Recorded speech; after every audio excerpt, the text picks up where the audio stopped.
한번 우리 말씀의 제목을 한번 따라 하시겠습니까? 신앙을 점검하고 새롭게 출발하라. 신앙을 점검하고 새롭게 출발하라.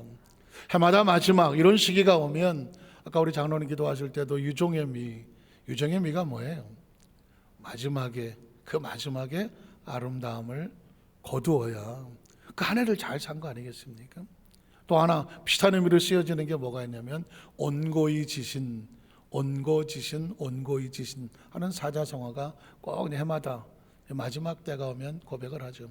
기억하시겠지만 다 아는 이야기지만 온고이 지신이 뭐예요? 옛 것을 미루어 가슴에 새기고 새 것을 안다. 무작정 새 것을 알기가 쉽지 않아요. 2024년 어떻게 살아야 될까? 24년에 새롭고 아름다운 열매를 맺으려면 24년에 내가 어떻게 살아왔는지를 되새겨야 됩니다. 지금까지 어떻게 살아왔는지도 중요하고요. 그래서 잘한 것들, 정말 하나님 앞에 칭찬받을 만한 보람 있는 것들은 반드시 붙잡아야 되죠. 그리고 2024년에도 역시 지속하고 발전시켜 나가야 됩니다. 그런데 지나온 세월 2023년 생각만 해도 끔찍하고 다시 돌아가고 싶지 아니하고 절대 그렇게 해서는 안 됐을 실수, 아픔, 상처, 눈물, 이거 어떻게 할까요? 끊어내야 돼요. 잘라내야 되고 여기서 종식을 시키고 2024년도로 끌고 가서는 안 됩니다. 만에 하나 2023년도로 이걸 또 끌고 간다면 2024년도는 안 봐도 비디오야. 달력만 바뀌었다고 새날은 아니란 말이죠. 내가 어떻게 살아가느냐, 이건 굉장히 중요한 겁니다. 2024년은 누가 어떻게 주는 게 아니에요. 내가 어떻게 사느냐, 그 결실이 내년에 기다리고 있는 것입니다. 오늘 성경에 보면 므낫세라고 하는 왕이 나옵니다. 므낫세가 왕이 돼서 55년을 다스리게 됩니다. 그러면 처음 왕이 됐으니까 어떻게 해야 돼요? 그가 다스릴 나라를 어떻게 하면 잘 세웠을까? 어디서 배워야 됩니까? 역사 속에서 배워야 됩니다. 그의 아버지 이름은 히스기야였었고 그의 할아버지 이름은 아하스. 기억하시나요? 한번 따라하실까요? 아하 쓴데. 기억하시죠?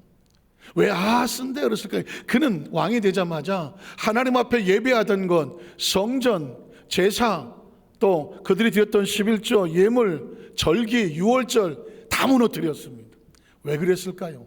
이방의 신들을 데려다가 성전에 우상을 세우고 하나님 앞에 예배하고 드렸던 모든 절기들을 다 끊어버리고 이방의 풍습을 가져다가 하나님의 흔적을 지어버리려고. 그의 마음속에는 하나님보다 다른 신을 섬기는 마음이 있었습니다. 이스라엘 백성들이 하나님을 섬기지 않고 예배가 무너지니까 그들의 마음이 하나님을 떠나게 됩니다. 하나님의 마음을 떠나게 되니까 하나님이 그 백성들의 마음을 떠납니다. 삶이 어떤 순간에도 기억하십시오. 하나님이 우리 가운데 떠나시면 그 삶에는 희망이 없는 거예요. 이스라엘 백성은 그래서 하나님의 마음이 떠나니 피투성이로 전락해버리고 맙니다. 그래서 그의 이름을 아하스다. 그런데 그 이스라엘 백성 가운데 희소식이 다가왔습니다. 자네 들었나? 우리나라에 희소식이 생겼네. 무슨 소식인가? 히스기야가 왔네. 희소식이 왔네. 누군가 히스기야. 잘 이렇게 좀 연관이 안 되십니까? 너무 충격적입니까? 이스라엘 백성에 희소식이 생겼습니다. 새로운 왕이 왔습니다. 그 왕은 그 아버지가 하던 아하스가 왔었던 쓰라린 상처들을 다 치우기 시작합니다. 성전을 수리합니다. 새롭게 수축합니다. 그리고 절기를 회복합니다. 예배가 다시 회복이 됩니다. 감사의 예물이 올라가기 시작합니다. 그들의 삶의 하나님을 감사하는 11조가 올라가기 시작합니다. 찬양합니다. 그들 이스라엘 백성들의 마음이 하나님께로 돌아옵니다. 이스라엘 백성들의 마음이 하나님께 돌아오니 하나님 떠났던 하나님의 마음이 이스라엘로 돌아옵니다. 그 백성이 다시 용기가 생깁니다. 희망이 생깁니다. 이방의 신들이 떨어져 나가고 주위의 이방의 나라들이 이스라엘 나라를 건보지 못합니다. 그 나라는 튼튼하게 세워집니다. 그래서 히스기 왕이 가져온 소식을 무슨 소식? 희소식이라고. 자, 그러면 이제 므낫세가 왕이 됐습니다. 지난 과거를 돌이켜보며 아하스 왕의 전철을 밟을 것이냐 아니면 히스기 왕의 전철을 밟을 것이냐 선택해야 되잖아요. 내가 어떤 나라를 만들 것인가? 그런데 이 므낫세가 지지리도 못났어. 그래서 역사가 눈앞에 보이는데도 불구하고 히스기야 왕이 세웠던 그 모든 성전을 다시 무너뜨립니다. 다시 헐기 시작합니다. 아하스 왕이 섬겼던 우상의 신들을 다 같이 데려다가 자기는 하나님을 떠나고 이스라엘 백성 가운데 하나님 마음이 떠나게 만들어 버립니다. 그래서 그 왕을 보고 백성들은 말했습니다. 아이고 얼마나 못났을까. 그래서 그 이름이 뭐예요? 므낫세. 아주 못났어, 아주 못났어. 그래서 그 이름이 뭐라고? 므낫세. 이렇게 해도 못 알아들으면 어떡하죠? 이 므낫세가 그렇게 하나님 앞에 잘 아버지가 세웠던 그 하나님과의 관계를 무너뜨리고 무너져버려. 그런데 그가 하나님 앞에 저질렀던 것이 얼마나 악하고 힘든지 그 모습을 살펴보면서 우리는 한 해 동안에 혹시 나의 삶 가운데 하나님이 싫어하시 이런 모습이 있지 아니할까 거울처럼 바라볼 필요가 있습니다. 우린 첫 번째로 므낫세 왕의 잘못된 신앙의 모습을 한번 살펴보겠습니다. 그의 잘못은 하는 거 아닙니다. 하나님 보시기에 악을 행했다는 겁니다. 오늘 역대하 33장 1절에 보면 이렇게 시작합니다. 므낫세가 왕위에 오를 때 나이가 12살이었습니다.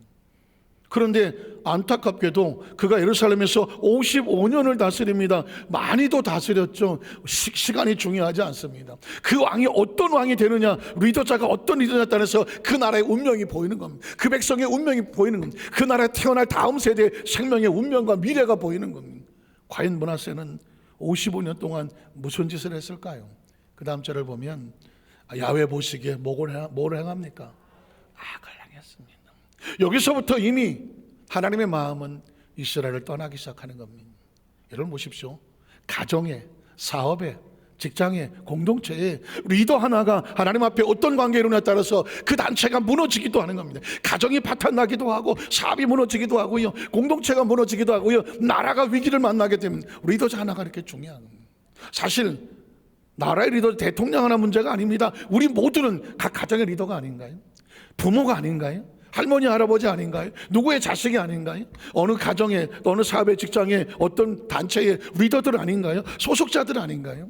우린 여기서 성경을 그냥 이야기로 흘려보내서는 안 됩니다.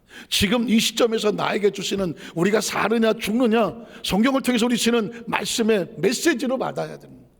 야훼 보시기에 악을 행했다. 이 민족은 어떻게 되겠습니까? 이 단체 어떻게 될까요? 이 가정 어떻게 될까요? 이 사업 어떻게 될까요? 뻔히 보이는 미래입니다. 야훼께서 이스라엘 자손 앞에 쫓아내신 이방 사람들의 가증한 일을 본반, 세속적인 것, 우상을 섬겼습니다. 그 다음에 어떻게 했을까요? 그의 아버지 히스기야가 헐어버렸던 우상 숭배하던 신당을 다시 세웁니다. 그리고 바알들, 우상의 신을 위해서 제단을 쌓습니다. 또 다음 절에 아세라는 여신의 목상을 만들었습니다. 심지어 하늘의 모든 일월성신, 태양신을 섬기고 월신, 달신을 섬기고 별의 신처럼 섬기며 경배했습니다. 자신만 그렇겠습니까? 이스라엘 모든 백성들이 우상을 섬겨하도록 그렇게 만들었습니다. 그 다음 절에 보면 야훼께서 전에 이르시기를, 그 성전이 어떤 곳입니까? 내가 내 이름을 예루살렘에 영원히 두리라 하신 그 하나님의 전에, 예배가 있어야 되는 전에, 감사가 있어야 되는 그 전에 뭘 합니까?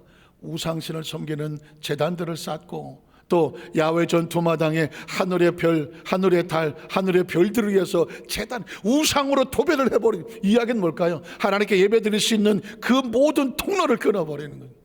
그 백성들 마음 가운데 안에 들었던 모든 예배의 통로가 끊어지는 겁니다. 어떻게 될까요? 하나님 마음이 그곳에 있을까요? 그 다음 절에 보면 한 흰놈의 아들 골짜기, 여기는 모든 쓰레기를 갖다 버리는 그런 골짜기와 같아요. 그의 아들들을 불 가운데, 우상을 섬기는 이방신들은 뭐랬냐면 자식들을 불에 태우는 그런 처참한 승습입니다. 근데 그걸 따라 했다는 것입니다. 또 심지어 점을 치며 사술과 요술을 행하며 신접한 자와 박수를 신임하며 하나님을 섬기고 말씀을 의지하지 아니하고 모든 우상을 섬기는 그런 자들을 신임하고, 야훼 보시기에 악을 많이 행하여 하나님 앞에 어떻게 했더라? 진노하게 했다고 말합니다.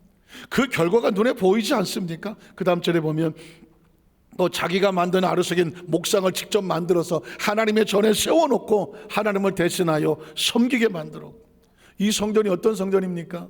옛적에 하나님이 이 성전에 대하여 다윗과 그의 아들 솔로몬에게 이르시기를, 내가 이스라엘 모든 지파 중에 택한 이 성전과 예루살렘에 누구의 이름이 있습니까? 하나님의 이름이 있는 거예요. 성전은 하나님의 이름이 있는 곳이고 하나님의 약속이 있는 곳이고, 누구든 이 성전에서 나오면 그의 간구를 내가 들을 것이며, 혹시 멀리 출타하여 먼 곳에서 이 성전을 향하여 기도하면 내가 그의 기도를 외면하지 아니하고 그의 눈물을 외면하지 않겠다고 하는 약속이 있는 것입니다.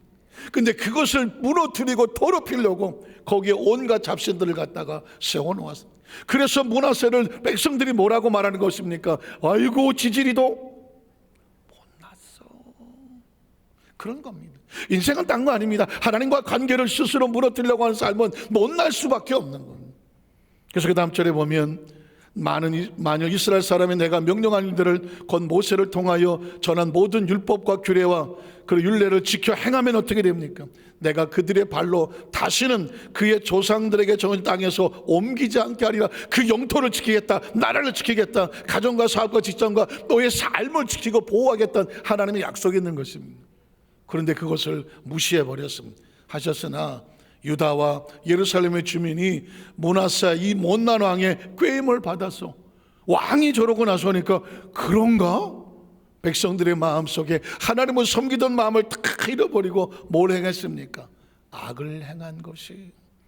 야훼께서 이스라엘 자손 앞에서 멸하신 우상의 신들보다 더 악하고 악한 왕이 뭐냐? 므낫세 왕이었다는 것입니다. 사랑하는 성도 여러분, 우리는 성경 속에 왜 이런 이야기가 기록됐을까? 성경은 우리에게 거울처럼 비추어주고 있습니다. 너는 어떠느냐가 묻습니다. 너의 나라는 어떠며 너의 공동체는 어떠며 너 자신은 어떠냐가 물어봅니다.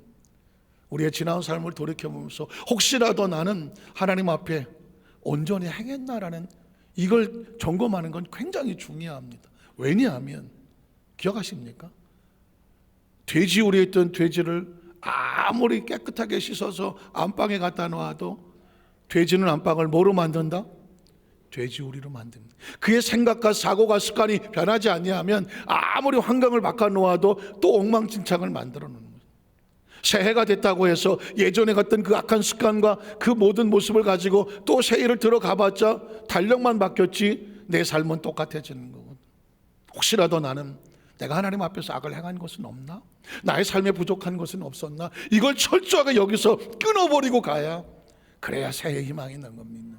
그러면 내가 뭘 잘했는지 내가 잘못했는지 어떻게 할 수 있을까요? 그게 바로 십계명이라는 겁니다. 이스라엘 백성이 애굽에서 430년 동안 애굽의 문화에 젖었고 세속에 젖었습니다. 가나안 땅을 가야 되는데 그 애굽의 문화와 생각을 가지고 가나안 땅을 가면 가나안에 뭐 만들겠습니까? 피라미드 세워놓고 스핑크스 만들어 놓고 애굽을 만들지 않겠습니까?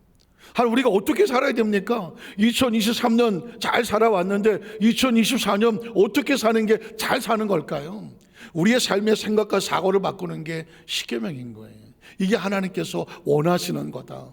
그래서 어떻게 이 계명을 잘 지키면 내가 너희 백성을 천대까지 보호한다고 말했습니다. 그러나 이 계명을 어기고 법도를 어선하면 아비에서 자식까지 3대 4대 계속해서 너희가 하나님과 단절되니 저주를 받을 수밖에 없다. 그러니까 이 십계명 안에 하나님의 마음이 있는 겁니다. 여러분 기억하십시오. 지난 한 해 돌이켜보면서 나는 내 앞에 다른 신을 두지 말라. 혹시라도 내가 다른 신을 섬긴 적이 있었나? 안타깝지만 최근에 실천신학대학원이라는 곳에서 1000명의 청년들을 놓고 기독 청년들이죠. 설문조사를 했습니다. 그런데 1000명 중에서 40%예요. 400명입니다. 뭘 했냐면 타로, 점, 카페, 점카페 이런 데 가서 점을 쳤습니다. 크리스찬 청년이 개의하지 않고 뭐 어때? 점 좀 치는데, 타로 점 치는데, 그리고 거기 가서 점을 치는 그런 경험을. 이유가 뭘까? 마음의 평안을 얻고 싶어서. 현재 크리스찬의 1000명 중에서 400명이 그런 일을 했다라고 하는 통계가 나왔습니다. 뒤집어 얘기하면 하나님이 지긋지긋하게 싫어하는 게 뭔지 아십니까? 내 앞에 다른 신을 두지 말아라. 우상 앞에 절하지 말아라. 우상이 뭘까요? 하나님보다 다른 것을 더 중요시 여기는, 그게 우상입니다. 그게 우상입니다. 하나님이 가장 우선이 돼야 되는 겁니다. 그래서 그 1000명의 대학생들, 청년들을 놓고 또 설문조사를 했습니다. 당신의 삶의 가장 우선순위는 무엇입니까? 그랬더니 기독 청년들이 거의 40%는 뭐라고 말하냐면, 나는 내 마음의 평안함이 제일 중요하다.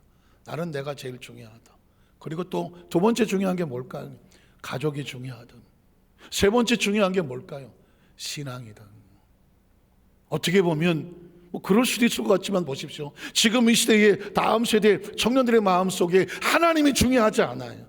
난 내가 중요해. 우리 가족이 중요해. 그리고 그 다음에 뭐 신앙이 중요해. 이 이야기는 뭘까요? 하나님의 우선순위가 하나, 둘, 셋째로 밀려갔습니다. 그러면 그 첫째가 둘째가 중요하긴 하나 하나님보다 더 소중히 여기는 건 그건 우상입니다. 정말 마음을 편안지키려면 점을 쳐야 될까요? 정말 내가 소중하다면, 내 가족이 소중하다고 하면 제일 먼저 하나님 앞에 다른 신을 두지 말아야 돼요. 우상에게 절하지 말아야 돼요. 하나님의 마음과 하나가 돼. 그게 뭘 지키는 거냐? 내 가족을 지키는 거예요. 그리고 내 마음을 지키는 거예요. 기억하십니까? 하나님 이름을 함부로 망령되이 일컫지 마라. 하나님을 절대로 무시하거나 하나님 앞에서 그의 하는 모든 행위가 하나님 마음을 아프게 하지 마라. 그리고 여러분 안식일을 기억하여 하나님 기억하여 그날을 거룩하게 지켜라.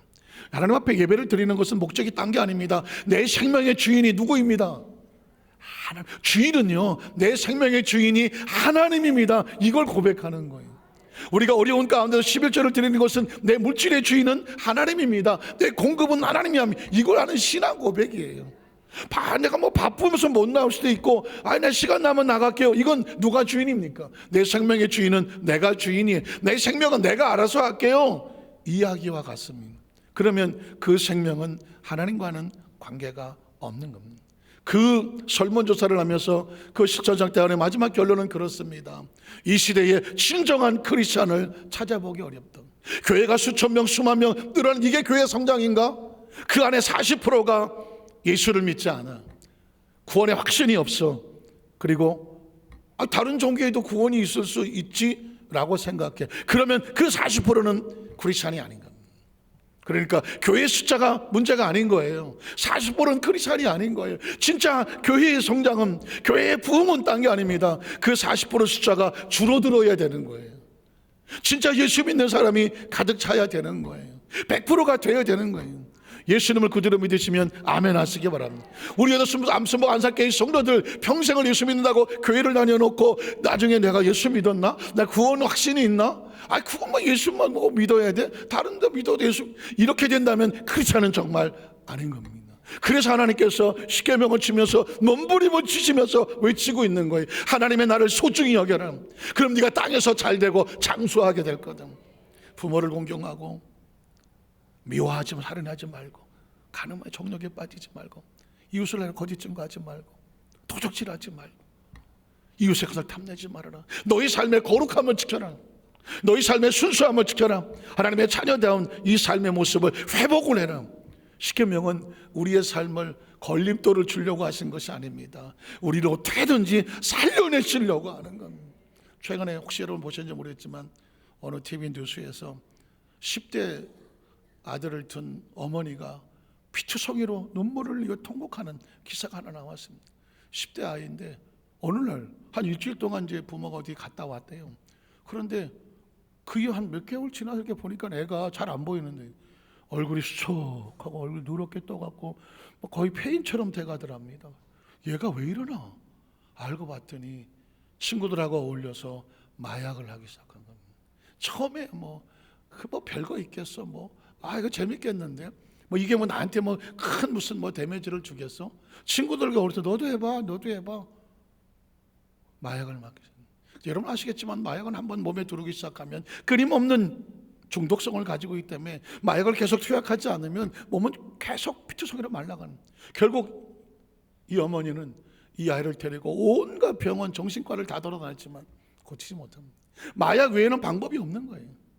결국은 자수를 하고 경찰에 잠시 수감이 됐다가 이 아이를 마약 환자들 보호소에 들어갑니다. 거긴 부모가 같이 입소를 하더만 같이 생활을 하면서 같이 여러 가지 일성들을 하는데 이걸 하기 위해서 그 부모는 뭘 했는지 아십니까? 아파트를 팝니다. 아파트를 팔고 월세를 전전하면서 그 비용을 가지고 아이를 어떻게 보려고 몸부림치는데 정작 문제는 뭐냐면 아이도 아이의 문제지만 그 어머니가 더 이상 견디지 못하게 됩니다. 그 아이를 보아야 되는 처참한 모습, 그리고 이게 내 잘못인가, 엄마로서의 자책감, 그리고 끊임없이 지속되는 이 치열한 싸움 속에서 심신이 무너져 버려요. 이제는 가지고 있는 재산도 다 날려버려. 통곡을 하며 울면서. 그래서 그 마저에 보면 그 정신과 의사가 하는 소리, 마약 상담 의사가 하는 소리, 이거는 한 집안에 마약 환자가 하나 들어오면 개인의 문제로 끝나지 않는다. 집안이 그냥 통째로 무너지는 거거든. 이런 문제는 대사회적으로, 국가적으로 이 문제를 해결해야 된다, 이런 장담의 그런 영상 뉴스에 썼습니다. 여러분, 그렇습니다. 마약 환자가 집에 하나 들어와서 지금 처음에 시작에 그렇게 뭐 무섭게 시작하나요? 뭐 주사 한 대 맞고 알약 한 대 먹고 음료수 한 대 먹고 이렇게 시작하는 거거든요. 그러나 이미 손을 대면 그 집안에 그 손이 하나, 주사 한 대가 들어오고 알약 하나가 들어오면 그때부터 온 집안이 무너져 버리는 거예요. 어떻게 생각하십니까? 죄가 그런 겁니다. 죄는 누구 한 사람의 집안에 타고 들어오게 되면 결국 집안을 다 무너뜨려서야 그때야 끝이 나는 겁니다. 여러분의 아내를 사랑하십니까? 아내를 사랑하려면 내가 하나님 앞에 온전해야 되는 겁니다. 남편이 온전하게 하나님과 관계가 있어야, 그래야 그 가정이 아내를 사랑하고 자식을 지키는 겁니다. 남편을 사랑하십니까? 그러면 내가 하나님 앞에 온전해야 되는 겁니다. 하나님과 율법의 관계 속에서 부족함이 없어요. 내가 하나님 앞에 죄를 타고 들으면 우리 집안에 죄를 불러들이는 것과 같습니다. 부모이십니까? 자식을 사랑하십니까? 자식을 사랑하려면 부모가 하나님 앞에 온전히 서야 되는 겁니다. 나는 하나님 앞에 엉망진창으로 살아가면서 너희들은 잘 되라, 안타깝지만 마약이 들어와서 집안을 파탄내는 것처럼 죄가 누구를 타고 들어왔든지 그 집안에 흡수되기 시작하면 집안은 통째로 무너지는 겁니다. 마치 므낫세 왕 하나님 앞에 엎드려서 온전하지 못하고 온갖 우상을 잡다 드렸더니 나라 전체가 무너지는 것과 같습니다. 자식을 사랑한다면 부모가 올바로 서야 됩니다. 우리가 자식입니까? 자식이 부모를 사랑한다면 자식이 하나님 앞에 올바로 서야 됩니다. 자식 하나가, 그 잘못된 자식 하나가 그 마약을 투약함으로 온 집안이 파탄나고 그 어머니도 더 이상은 못 버티겠다고 주저앉아 버리는 겁니다. 손주 손녀를 사랑하십니까? 뭘 사랑합니까? 선물 주고 따뜻하게, 이게 사랑입니까? 중요하겠지만 그러나 기억하십시오. 할머니 할아버지가 하나님을 잘 섬기며 그 집안에 온전하게 신앙을 붙잡아 주는 게, 그래야 내 자식, 내 손주 손녀가 올바로 되는 겁니다. 성경은 우리에게 그걸 도전하고 있는 겁니다. 왜 지나온 삶을 점검해 봐야 될까요? 혹시라도 나로 인하여 우리 가정에, 우리 사업에, 우리 공동체에, 내가 속해 있는 우리 모든 상황 속에서 혹시라도 마치 죄가 틈타고 들어와서 나로 인하여 집안이 무너지는 것은 아닌가, 나로 인하여 내 가족과 내 자녀들이 무너지는 건 아닐까, 여기까지 생각을 한다고 하면 우리의 삶은 어떻게 될까요? 얼마나 조심스럽게 살겠습니까? 얼마나 하나님과 관계를 생각을 하면서 내가 해야 될 일을 생각하면서 살겠습니다. 성경 속에서 안타깝지만 히스기야 왕이 잘하셨지만 안타까운 건, 왜 므낫세가 이렇게 되도록 내버려 뒀을까? 나라는 잘 세우고 하나님 백성들을 잘 마음을 돌아오게 했는데 왜 그 아들 므낫세는 12살에 왕이 됐는데, 그 아이에게 너가 왕이 되거든 하나님 앞과 온전히 잘 서서 네가 잘 서야 나라가 잘 된다, 이런 교육을 왜 안 시켰을까? 어떻게 생각하십니까? 우리의 가정에도 우리의 자녀에게도 마찬가지입니다. 2023년을 마무리 지며 2024년을 나갈 때 제일 중요한 건 이런 신앙의 기초가 가정에서부터 단단하게 무장이 돼야, 그래야 여러분 2024년가 안전해질 수가 있는 겁니다. 왜냐하면 두 번째로 므낫세가 하나님의 범죄함으로 인하여 하나님의 무서운 진노가 있었어요. 그 진노를 받고 나중에 므낫세가 회개하고 새롭게 출발한 모습이 있지만, 그 회개하기 전에 그가 당했던 고통은 이렇게 시작합니다.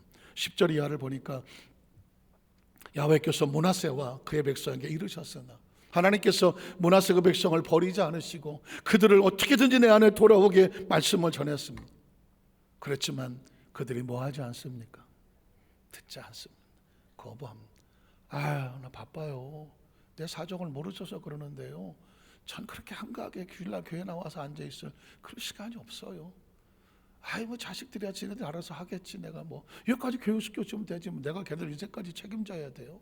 목사님 뭐 그렇게 너무 이렇게 심하게 하지 마세요. 우리 집의 일은 우리가 할게요. 그러실 수도 있을 거예요.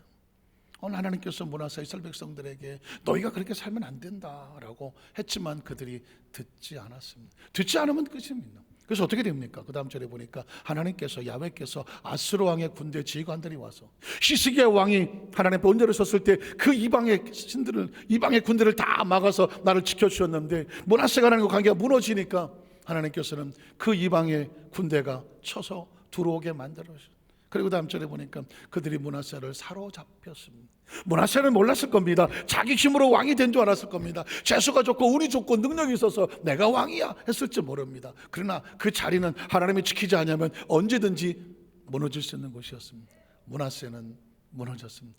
사로잡혔습니다. 그리고 온 백성들이 보는 앞에서 적국으로 끌려갈 때 어떻게 끌려갔을까요? 쇠사슬의 결박을 당하여 질질 피투성이로 끌려가고 있었습니다.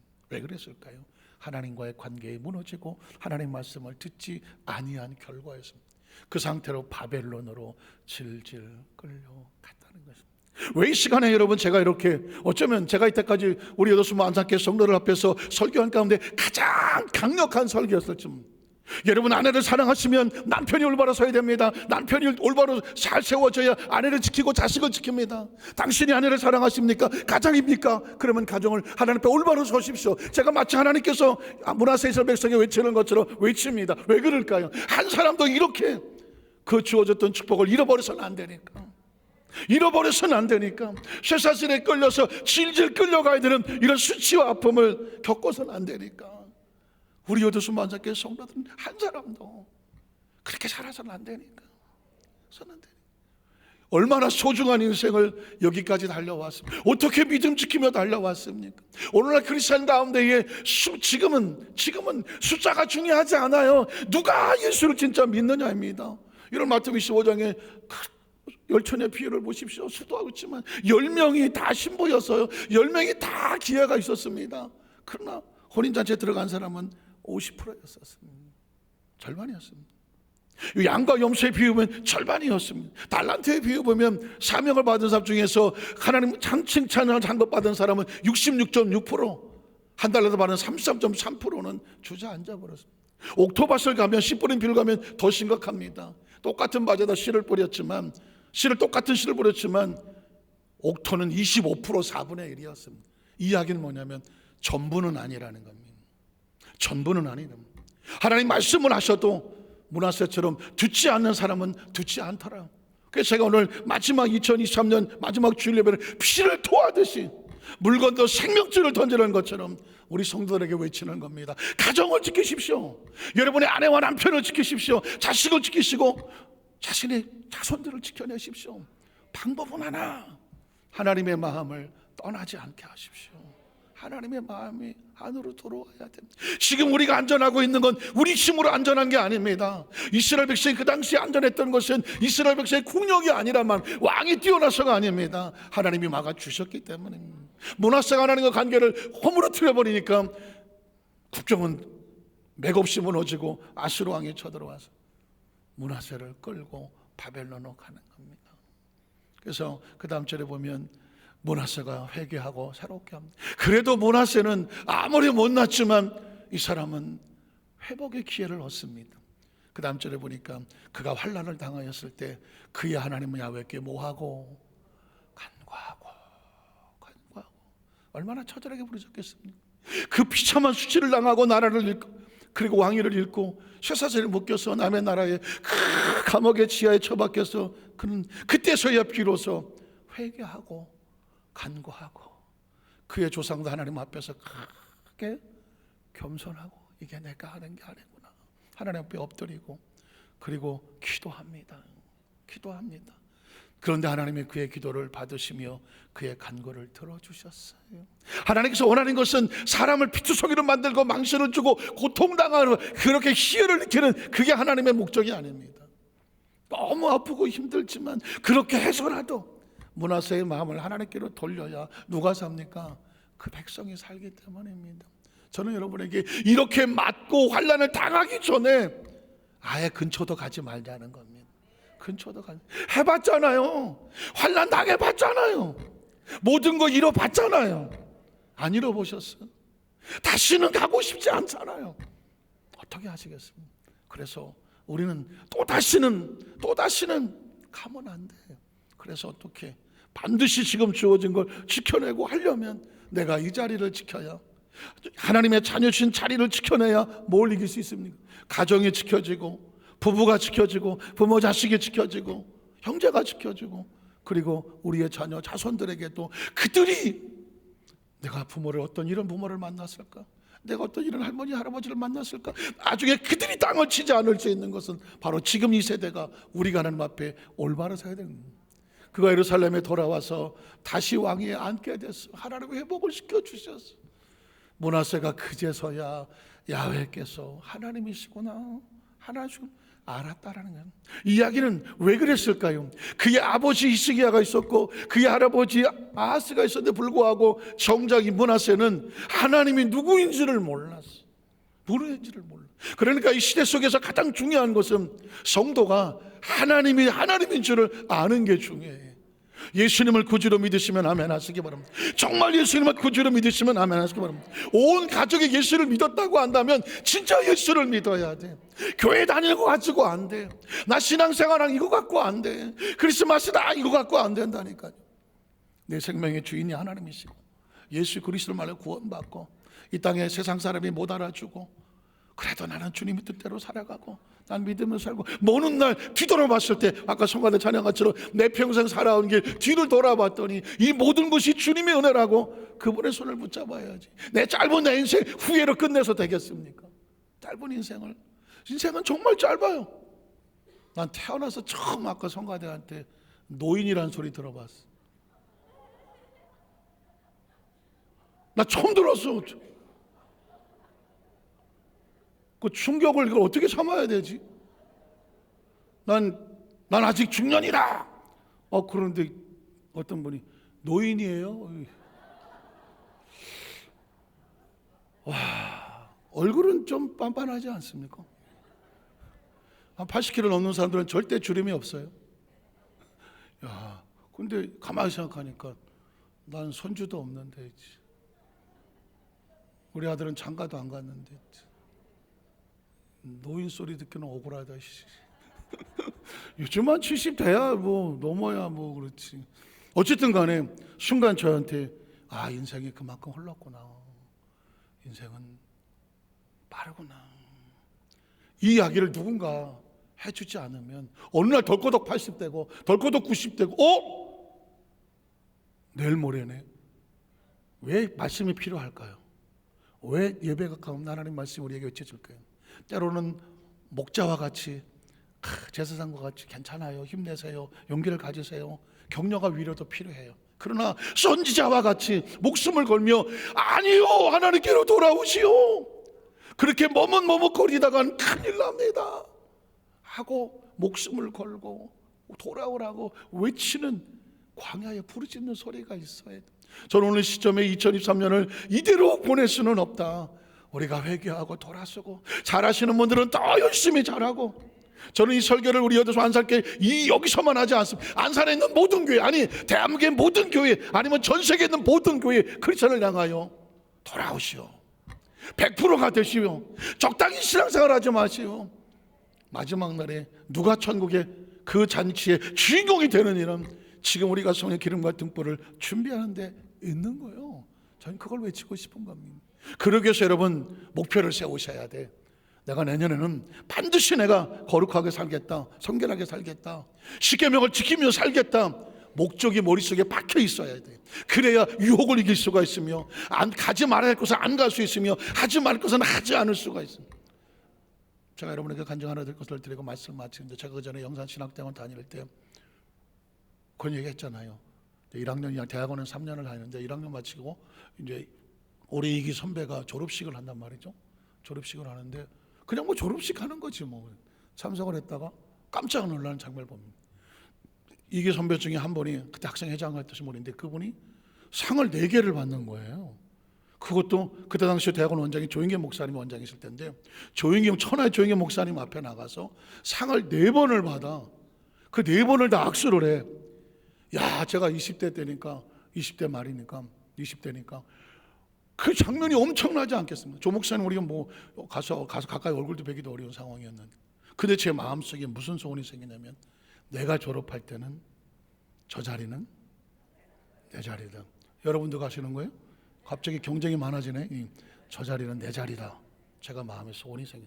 그러려면 어떻게 하느냐? 두 개는 성적이야. 3학년 2학기에 수석을 해야 돼요. 그리고 전체 3년 동안 또 수석을 해야 돼요. 성적이야. 또 하나는 뭐냐? 총학생 임원을 하면서 임원을 해야 봉사상이 있어. 또 하나는 3년 동안 절대로 한 번이라도 결석을 하면 안 돼. 제가 마음속에 난 이렇게 그 자리를 내가 갖기로 작정을 했기 때문에 아무리 힘들어도 제가 편하게 뭐 집에서 놀다가 학교 간 게 아니에요. 거의 3학년 1학년 들어갈 때는 전도사로 교육을 의정부교회에 제가 수련 전도사로 출발을 했어요. 집이 응암동이었어요. 의정부 가고 교구가 동두천이었어. 그러니까 그 동두천대로 전국도 갔다가 와서 다시 저녁 6시까지 여의도까지 와야 돼. 그리고 와서 10시 반까지 수업을 해. 다시 집으로 돌아가. 12시가 돼. 다음날 새벽에 나가야 돼. 이거 하는 동안에 왜 힘들지 않겠어? 왜 쉬고 싶지 않겠어? 왜 빠지고 싶지 않겠어? 빠질 수가 없어. 왜? 나는 개근상을 받아야 돼. 받아야 돼. 그래서 그대로 막 중간에 비를 맞고 회전근에 와도 화장실에 와서 머리도 감고 세수도 하고 발도 씻고 땀빨 그냥 하고 그리고 수업에 들어가더라도 빠질 수가 없어. 아무리 장례를 치르고 저 지방에 가서 새벽에 와도 아무리 피곤하고 힘들어도 빠질 수가 없어. 왜? 내 목표는 난 반드시 개근상을 받아야 돼. 총학생회 임원에 대해서 제가 회장도 해봤기 때문에 송장자 홍보를 하면서 이제 총무에 당선이 됐어. 그러면 이제 2개는 확보가 된 거야. 그리고 이제 전체 3주 수업하려면 최선을 내 공부를 힘들고 어려워도 성적을 놓칠 수가 없어. 시험을 그냥 나 뭐 전도사도 나가고 뭐 나는 뭐 내가 굳이 이렇게 해야 되나? 해야 돼. 마지막에 성적 그 조목사님 상장을 내가 받아야 돼. 그러니까 모든 것을 거기에 에너지를 쏘니까 하게 되더라고. 그래서 제가 졸업식 할 때는 여러분 다 보셨는지 모르지만 안 보셨어? 어쨌든 그 많은 사람 앞에서 조목사님 앞에 나가서 4번의 상을 받습니다.